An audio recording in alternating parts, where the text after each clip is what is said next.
Spark দেওয়ার যে ছিদ্র সেটা, আর এটাকে ওপেন করে এর ভিতরে গোলা ভরা যে জায়গা সেটা। এখন কিন্তু কবজাগুলো এরকম হয় না, বাট দেখেন ওই সময়ের যে কবজা সেগুলো কিরকম ছিল, মানে দারু বাক্স, ওটার নাম ছিল দারু বাক্স, যেটা আবার দুটো মহিলার নাম ছিল, ওনারা ইউজ করতো। আমি নামটা উল্লেখ না করি, তাদের জন্য হয়তো অসম্মানজনক হতে পারে। আপনাদেরকে যেমনটা বললাম যে কি বলে যে বৃষ্টি কখনো কোনো ট্রাভেলারকে আটকাতে পারে না। একটু দেখেন সামনে একটা একদল মানে কাপল, বৃষ্টি হচ্ছে, কোনো প্রেমিক প্রেমিকা কেউ আটকাতে পারে না। তো এখন আমাদেরকে একটু টিকিট সংগ্রহ করা লাগবে এখানে। তো 30 টাকা দিয়ে টিকিটটা কাটা লাগছে। তো যেটা আমি আসলে জানতে পারলাম যে এখানে অ্যাকচুয়ালি মানে রংপুর জাদুঘরও এই মানে এই রাজবাড়ির ভিতরেই।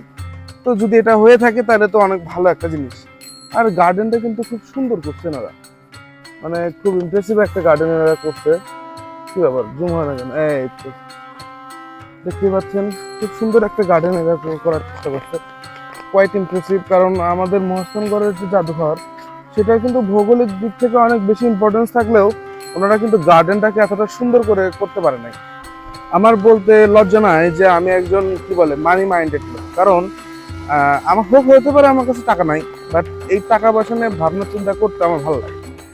ঠিক এই কারণেই এই সকল মানে জমিদার বাড়ি আর হচ্ছে মানে ভাঙাচোরা জমিদার বাড়ি বলেন বা এর যে পুরাতন যে সকল স্থাপনা, রাজা বাচ্চাদের ঘর বাড়ি, এই জিনিসগুলো আমাকে অনেক বেশি টানে।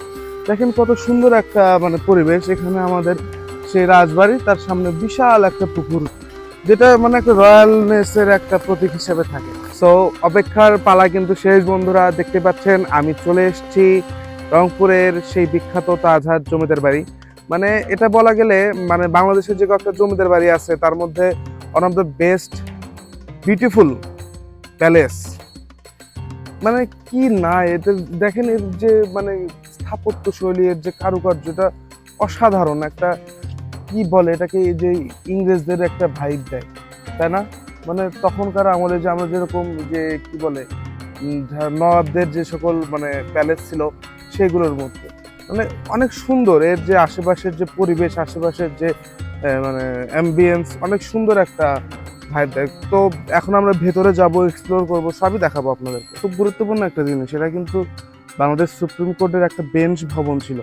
সো যদি আপনারা মানে আন্দাজ করতে চান একটা সুপ্রিম কোর্টের একটা বেঞ্চ ভবন রংপুর রিজিওনাল অঞ্চলের একটা ভবন হিসেবে, বিল্ডিংটা কিন্তু যথাযথ মর্যাদাপূর্ণ ছিল।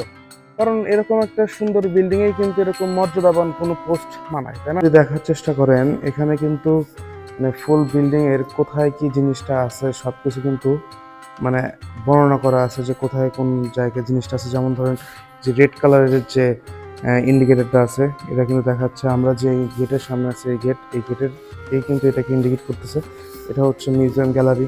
দেন কোথায় কোনো ছোট সিঁড়ি, বড় সিঁড়ি, দেন আপনার বারান্দা, গম্বুজ, সব কিছু কিন্তু এখানে ইন্ডিকেট করে দেওয়া। তো একটা প্রবাদ আছে না যে মশা মারতে কামানের প্রয়োজন, মানে মশা মারতে কামান আনছে, এরকম একটা প্রবাদ আছে কিন্তু। সো আপনাদেরকে মশার সাইজের একটা কামান আমি দেখাই। তো এটা হচ্ছে জাদুঘরের বাইরে রাখা। তো এই কামানটার যে লেন্থ 2 হাত হবে হয়তো, 2 হাত, হ্যাঁ 2 হাত হবে হচ্ছে লেন্থ। আর এটা হচ্ছে এর কি বলে, এই জায়গাতে হচ্ছে আগুন দেওয়ার জায়গা। এই জায়গা দিয়ে হচ্ছে মানে মুভিতে দেখছেন না আপনারা, আমি মুভি দেখে শিখছি, ওরকম কোনো জ্ঞান নাই। বাট যেটা মনে হচ্ছে এটা হচ্ছে সেই স্পার্ক দেওয়ার যে ছিদ্র সেটা, আর এটাকে ওপেন করে এর ভিতরে গোলা ভরা যে জায়গা সেটা। গোলা কি এখান থেকে ভরার জায়গা আছে? অবশ্যই এখানেও আছে। দেখতে পাচ্ছেন ওখানে একটা হাতির দাঁত। আপনাদের জন্য রবীন্দ্র কাছারি বাড়িতে গিয়ে যে পরিমাণ অপমানের শিকার আমি হয়েছিলাম, সো সেই পরিমাণ অপমানের যে দাম সেটা কিন্তু আপনারা আমাকে দিতে পারেন না। যে কারণে কিন্তু এবার আমি ভেতরে কোনো ধরনের কোনো লুকোচুরি করে কোনো ধরনের ভিডিও করার আমি ট্রাই করি। কেন যে ভাই আপনাদের জন্য ভিডিও করতে যাই, আপনারা ভিডিওতে লাইক কমেন্ট শেয়ার কিচ্ছু করেন না। আমি আজকে ভিতরে কে কি দেখছি জানেন? আমি মানে খুব পুরাতন কিছু পুঁথি দেখছি যেগুলো রেজিস্টার করার চেষ্টা করছেন, হাতির দাঁত দেখছি, দেন মূর্তি টুর্তি তো এগুলো হচ্ছে স্বাভাবিক, মানে একটা জাদুঘরে কিচ্ছু নাই, মূর্তিদের ঢুকায় দাও, মানে হিন্দুদের তো মূর্তি মানে মূর্তির শেষ নাই। মানে খুললেই মূর্তি পাওয়া যায়, যাও ঢুকায়া দিছে ঢুকায়া। তো এগুলো আর দেখেন আপনাদের একটু রাজবাড়িও দেখাই। আমি ওই যে ওই পাশে ওটা হচ্ছে ফ্রন্ট সাইড, এটা হচ্ছে পেছনের সাইড যেটা। তো দেখতে পাচ্ছেন এর যে মানে কি বলে হাইট, ফ্লোরের হাইট, এটা কিন্তু আমাকে পাগল করে দিচ্ছে। জীবনে যদি কখনো এরকম কোনো বাড়ি করতে পারতাম তাহলেও একটু মানে নিজেকে একটু মানে কি বলে রাজা বাচ্চা টাইপের ফিল হতো। দেন এখানকার যে জানালাগুলোর যে কাজ, ওই আমলের কাজ হিসেবে দেখেন কত সুন্দর করে কারুকার্য করা। দেন গ্রিলগুলোর যে ডিজাইন, এগুলো কিন্তু অনেক ইউনিক। আর এখনকার বাবারে মানে কোনো ধরনের কোনো ইউনিকনেসই নাই। রাজা বাচ্চাদের চয়েস ভালো ছিল বলা যায়। আর এটা হচ্ছে সিঁড়িতে ওঠা নিষেধ, তার কাটা দিয়ে দিছে। এটা হচ্ছে উপরের ফ্লোরে ওঠার যে সিঁড়ি সেটা। তো দেখতেই পাচ্ছেন নিচেও সিঁড়ি আছে, একদম নিচ থেকে উপরে ওঠা যাবে। তো দেখেন দেখতে পাচ্ছেন গ্যাপের মধ্যে নিচে উপরে এই সিঁড়ি বরাবর। কিন্তু এত বড় সিঁড়িতে উঠতে গেলে তোদের মাথা মানে ব্যথা হয়ে যাওয়ার কথা, তাই না? কি দরকার ছিল, একটু বড় করে সিঁড়ি দিলে তো হতো। জানি না আমার পায়ের সাউন্ড আপনারা শুনতে পাচ্ছেন কিনা, বাট এই বৃষ্টির কারণে এই স্যান্ডেল পরে আসাতে যে সাউন্ডটা হচ্ছে সেটা আমাকে প্রচন্ড বিরক্ত করতেছে। মানে কি পরিমাণ বিরক্ত করতেছে, মানে আমি কারোর সামনে হাঁটতেও লজ্জা পাচ্ছি যে ইনশাল্লাহ হাঁটতেও পারে না, হাঁটার সময় সাউন্ড হয়, এটা কোনো কথা? খুবই বিরক্ত লাগতেছে। এই যে সিঁড়িটার কথা বললাম, ওই পাশে যে সিঁড়িটা আছে ওটা হচ্ছে মনে হয় ওয়ার্কার্সদের জন্য। আর মানে জমিদার বাড়ি একটা ভাইব থাকা লাগবে না, এটা হচ্ছে জমিদার বাড়ির সেই মানে ফ্যামিলি মেম্বারসদের হয়তো ওঠার জন্য এই সিঁড়িটা দেখেন। এটা কিন্তু কাঠের তৈরি সিঁড়ি, খুব সুন্দর, মানে দেখতেও ভালো লাগে। এর পাশে আর যাওয়ার রাস্তা নাই। তো এরা ভাই মানে সে লেখালেখি শুরু করে, কোনো জিনিসের সৌন্দর্য বোধ নাই মানুষ।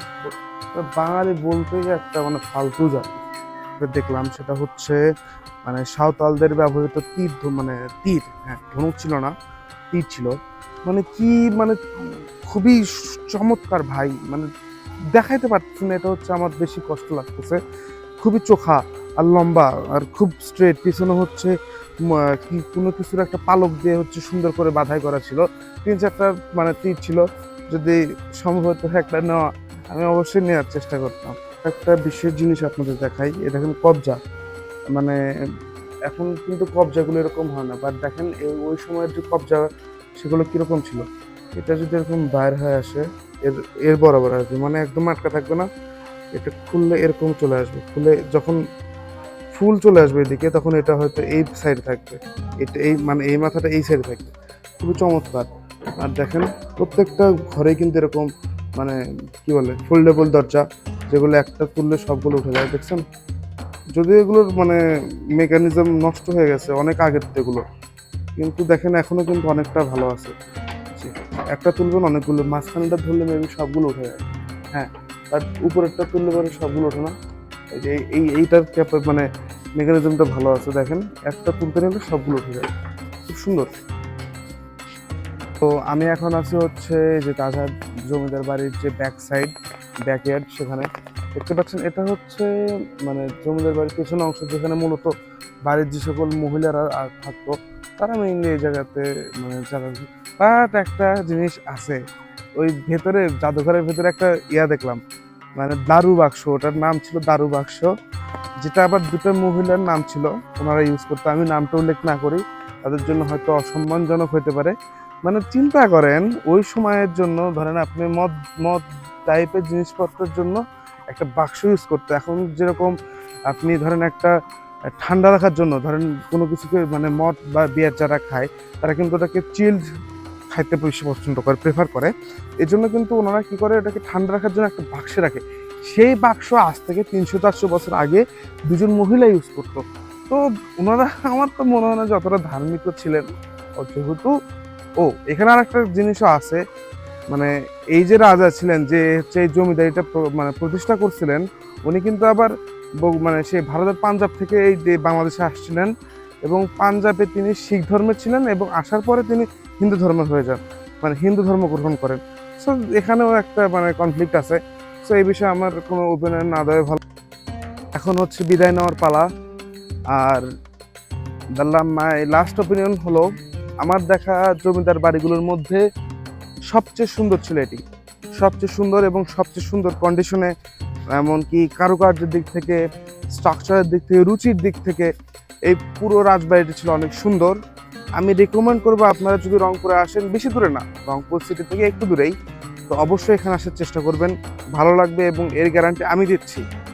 আর ওই কথা ওটাই যে জাদুঘরের ভিতরে আপনাদের জন্য আর আমি ভিডিও করি নাই, বাট অনেক সুন্দর সুন্দর জিনিস আছে। আপনার হাতির, যেটা বললাম মানে ভিডিওর ভিতরে তো আমি বলে দিচ্ছি কী কী দেখছি আমি, আরও অনেক জিনিস আপনারা দেখতে পারবেন। আপনাদের দৃষ্টিভঙ্গিতে আপনাদের কাছে আরও বেশি ভালো লাগতে পারে। বৃষ্টি একটু কমে গেছে, চারপাশটা খুব স্নিগ্ধ মলিন একটা পরিবেশ। তো এখন বিদায় নিচ্ছি, দেখা হবে নেক্সট কোনো ভিডিওতে। আর আবারও বলে দিই, এই অ্যাডভেঞ্চার ট্যুরের আজকের দ্বিতীয় দিন, সবগুলো ভিডিও দেখার চেষ্টা করবেন। ধন্যবাদ, আসসালামু আলাইকুম।